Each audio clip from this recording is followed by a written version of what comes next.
And welcome to our post-webinar Q&A segment and training update from ITC on Facebook and YouTube. It's an opportunity for you to ask any questions you might have from yesterday's live tutorial on the basics of FLIR Thermal Studio. We'll also take any other technical or training-related questions at this time in the comments field below. Before we start, it's a good opportunity to remind everyone of where you can find the list of upcoming training classes from ITC.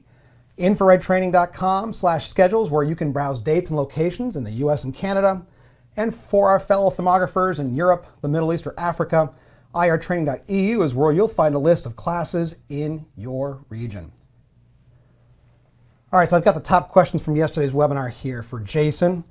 And let's start off. Let's see, we had several people asking about FLIR Thermal Studio and how does it fit into the mix with FLIR Tools and Tools Plus. All right, that's a good question. This kind of shows just a brief snapshot of the features of the three programs. So I'll zoom in on that too so they can see. FLIR Tools is still the free software. This has some built-in templates. It can edit the radiometric JPEGs. It can play CSQ, SEQ files. It can export to PDF. It's easily downloadable. It works with majority of our cameras, and again, there's no extra charge for it. It's free. The Tools Plus software is one upgrade that you can order. This has a Microsoft Word add-in. So with Tools Plus, you can create custom templates and build reports within Microsoft Word. Thermal Studio also allows for customizable templates, but they're not in Word. This is a standalone program. So you can still build a template, you can generate reports, but they won't be Word reports. You can export to a number of different formats, including PDF and XPS, so many common formats. In addition to that, Thermal Studio adds batch processing functionality and the ability to edit MPEG videos and edit CSQ and SEQ files. So there are some extra features in Thermal Studio. So it's just a brief snapshot of the three programs, but FLIR Tools is the free software, and then you can explore the other options from there, depending on your needs. Okay.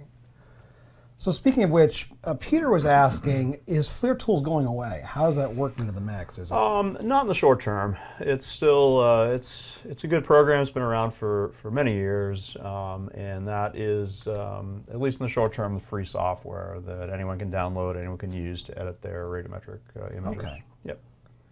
So Edgar was asking, can I process Ultramax images in Thermal Studio? You can, yes. Okay. It's done a little differently from how FLIR Tools handled it. Through the Thermal Studio, what you can do is you can create a batch to process those Ultramax images. Got it up on the screen here too. Yep. So in this case, you want to go to batch processing and go back to here, the very first step. So these are all the batch functions that you can add, and you can combine all these different functions. So to convert or upconvert Ultramax images, what you want to do is you want to start with radiometric output. So you'd want to make sure that you add that. So that shows up here because you want the output obviously to be radiometric so you can process it. The next thing you want to do is go down into the image group and add the Ultramax function to your batch jobs. And that's all you need. Once you have those two lined up, we can go to the next step. And let me clear this and just kind of show you how this works. So this is a folder of Ultramax images just from the camera, so they have not been upconverted yet. So what I'm going to do is drag that folder over to the right, add that to the batch process, and then you click Next. And there's normally an extra step here. These have already been processed. 1 minute, let me just go back to here. This is normally what you would see. So you would start processing. Now it begins to convert the images one at a time. So the nice thing about this is it does them all at one time. So if you go out, you do a job, you might have 100 images. you want to upconvert them all at once. You just create the batch job and then go through the steps and just wait for it to finish. And then once you're done, you will have upconverted images. So the way Ultramax works, it takes the image in the standard resolution, the standard camera resolution, but then you have to go through this process to upconvert them to a higher resolution. And that's basically what it's doing. There were several asking about the Magic Wand feature, which I know is new, and some of the other analysis tools that are available. Maybe just a brief overview on those. Sure, yeah. Once this finishes, I can touch on that. But while that's finishing up, the measurement tool set is very similar to what you have in FLIR tools. You have spot meters, you have lines, areas, you have a rectangle and ellipse, both of which can measure maximum, minimum temperature. So all that works basically the same. Okay. The new functions that we have in Thermal Studio are the polygon area and the Magic Wand. So now that we're done, let me open one of these images. Okay, so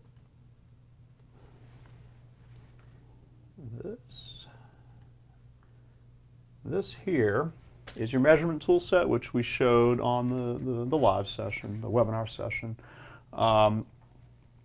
So these are all your tools here, and then you have the polygon and the Magic Wand. So the polygon is a custom area. So you can define the shape, any shape you want, and basically trace the outline of the shape. So it doesn't have to be a perfect rectangle or a circle. It can be any custom shape you like. From a measurement standpoint, it works the same way. You can see your maximum, minimum, and average temperature over on the right-hand side. And if you right-click on these tools, you have some additional options. You can enable or disable the hot and cold spot. There's a coverage option where you can show a certain percentage above or below a certain threshold limit. So you can enable that. And you have local parameters, which is another option for custom emissivity and reflected temperature. The Magic Wand feature is kind of unique to Thermal Studio. This will automatically select a certain region of temperatures based on a tolerance level that's shown over on the right. That's represented by this slider.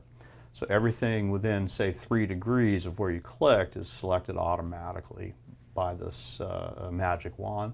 It's kind of like an automatic area. And you can change that tolerance limit by sliding to the right, to the left, and you can see it change accordingly. So that's a new feature. We haven't had that in any of our measurement software before. And then the other tool, I guess from a measurement perspective, would be the line profile. So if we draw a line, oops. So if we draw a line here, right? And then we can enable the profile.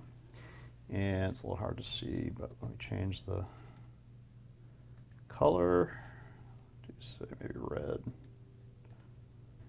It will draw a temperature profile from point A to point B across that line. You can see, so we start here, see it's warmer, and it just gradually cools down as that line extends down here. So, just a brief overview of the tool set that you have in Thermal Studio. Yeah. So we had a question that came in about the K-series camera, and I don't know if we had got an answer yet, but can the software be used to clean up images from those cameras? K-series are not radiometric, so unfortunately not. The question we had was specifically about the overlay of the image. So you can't do it in Thermal Studio, but in FLIR tools, when you have the camera connected live, you can go in and configure some camera settings through FLIR tools, and you can enable and disable certain parts of that overlay. So if there's too much information on the screen for you, you might want to check that out. Just connect live over USB, go into the settings mode while you're live. Okay. And then you can go in there and you can uncheck certain items. Okay. Yeah, that might help. I think one final question here, people are asking about, actually this one came from Steve. He has a FLIR Studio on one computer, but he's changed to another. Yep. How can I change my software registration? I guess the good question is, where do people go for support questions like that? For support questions, let me go back to the Home tab. The license button is where you can deactivate a license. If you want to change PCs, you can just, on the Home tab, go to License, you can deactivate it, then take that license and activate it on the other PC. You shouldn't have any problems. For any tech support questions, we have a support link right here on this Home tab, and that will launch, yep, right here. So you have license and you have support right next to each other. So this handles all your license activation, deactivation. Support brings up this window, and then you can open the Cust Help website, which is our support site. So if you have any kind of support-related questions, any technical problems about cameras, software, whatever it might be, this is where you want to go. And then you can submit a question here. There's also downloads for user manuals and for software, and there's data sheets and things. There's a lot here. So that would be the place to start if you have any questions. There's also a knowledge base that you can search. So. Oh, and all FAQs and all that are there. Yep. Okay. Yep. So you can search through here, and then if you can't find an answer, just go to here and ask the question. Great. Yep. All right. Thank you, Jason. No problem. Appreciate it. I think we'll wrap it up. If you have any other questions, you can feel free to submit those here in the comments section below. Before we go, just a quick reminder, for the latest news, helpful tips, special training announcements, and a whole lot more, you can follow us here on Facebook or YouTube. And remember that we're also very active on LinkedIn, Twitter, and Instagram.